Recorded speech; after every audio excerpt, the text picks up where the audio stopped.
Euler's method और Euler's modified method, और उसके बाद अब हमारे पास है आइलर्स इम्प्रूव्ड मेथड।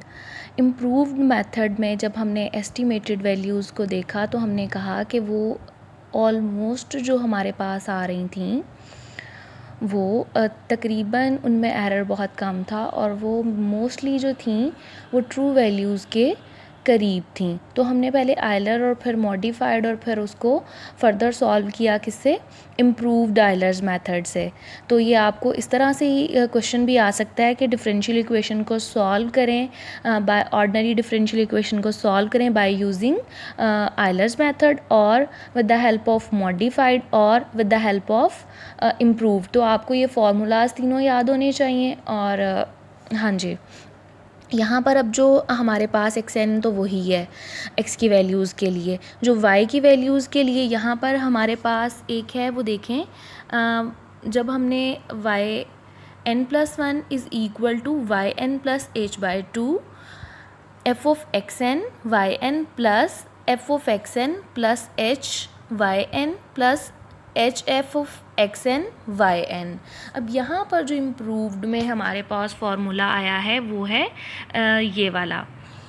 अब यहाँ पर अगेन हमने वही अगर प्रॉब्लम को लेते हुए सॉल्व करें तो हम देखेंगे कि हमारे पास y की वैल्यूज़ अब क्या आ रही हैं। तो ये आपने जो फॉर्मूला है ये वाला अब इम्प्रूव्ड के लिए भी लर्न करना होगा। अब देखें वही जो हमने आइलर्स मेथड में और मॉडिफाइड में प्रॉब्लम 1 सॉल्व किया था, अगेन वही प्रॉब्लम को लेते हुए हम फाइंड आउट कर रहे हैं इसको y की values with the help of improved Euler's method. तो ये आप देख सकते हैं इस फार्मूला से हमारे पास वैल्यूज़ आ गई हैं, क्योंकि हमारे पास यहाँ पर h भी गिवन है और इनिशियल कंडीशंस भी गिवन है। तो जब हमने यहाँ पर n इज़ इक्वल टू 0 लिया तो हमारे पास देखें जहाँ जहाँ हमारे पास n था वहाँ वहाँ 0 पुट कर दिया। अब यहाँ पर देखें अगेन वैल्यूज़ जो हमारे पास गिवन है उसको सॉल्व करके हम रखते जा रहे हैं। फंक्शन की वैल्यू यहाँ पर हम पुट कर देंगे। अभी इसको यहाँ पर हम नहीं, इस वाली फर्दर स्टेप्स को सॉल्व करने की कोशिश करेंगे, क्योंकि यहाँ पर भी हमारे पास एक फ़ंक्शन ये देखें अब यहाँ पर जो एडिशनल है वो यही है हमारे पास, ये अगेन वही हमारे पास आ गया।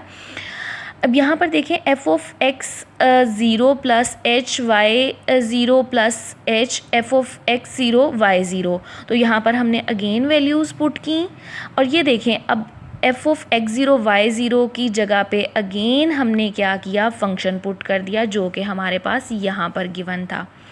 जब हमने इसको सॉल्व किया इस पूरे स्टेप को तो हमारे पास आया 2.068 और यहाँ पर हमारे पास क्या आया दिस वन 3.8। तो देखें जब हमने यहाँ पर फंक्शन की वैल्यू रखी और हमारे पास एक अगेन फंक्शन बन गया है एफ ऑफ एक्स वाई।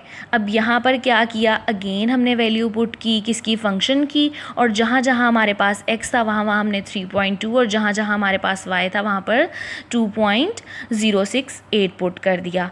तो इसको हमने सॉल्व करके हमारे पास 4.71 और यहाँ पर देखें इसको भी हमने सॉल्व करना है। देखें जहाँ जब x0 हमारे पास क्या है 3 और y0 हमारे पास क्या है 1, तो अगेन फंक्शन की वैल्यू यहाँ पर भी पुट की। ये देखें ना अब f ऑफ x और y हमारे पास आ गया। फंक्शन की वैल्यू पुट करके जहाँ जहाँ हमारे पास x था वहाँ वहाँ हमने 3 और जहाँ जहाँ y था वहाँ वहाँ हमने 1 पुट कर दिया। तो इसको सॉल्व करने के बाद और इसको सॉल्व करने के बाद हमारे पास ये वैल्यूज़ आई, इनको फर्दर हमने ऐड किया सिंप्लीफाई करके तो हमारे पास 10.04 वैल्यू आ गई है। तो हमारे पास y1 की वैल्यू क्या आ गई है 2.00। इसी तरह से हमने n1 पुट किया, फिर n2 पुट किया, n3 पुट किया और हमारे पास y की वैल्यूज़ आ गई हैं। आपने ये देखना है कि जिस तरह से अभी हमने x की वैल्यू रखते हुए हमने y1 फाइंड आउट किया, इसी तरह से ही हमने बिल्कुल यहाँ पे फंक्शन की वैल्यू अगेन उसको सॉल्व किया, इसको सिंप्लीफाई कर लिया तो हमारे पास अगेन एक यहाँ पे फंक्शन बन गया।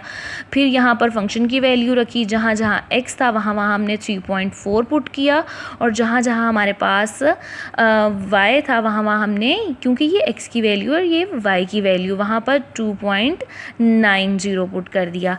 यहाँ पर अगेन एक, अब यहाँ पर देखें कि हम फंक्शन को 3 टाइम सॉल्व कर रहे हैं, this one this one and this one.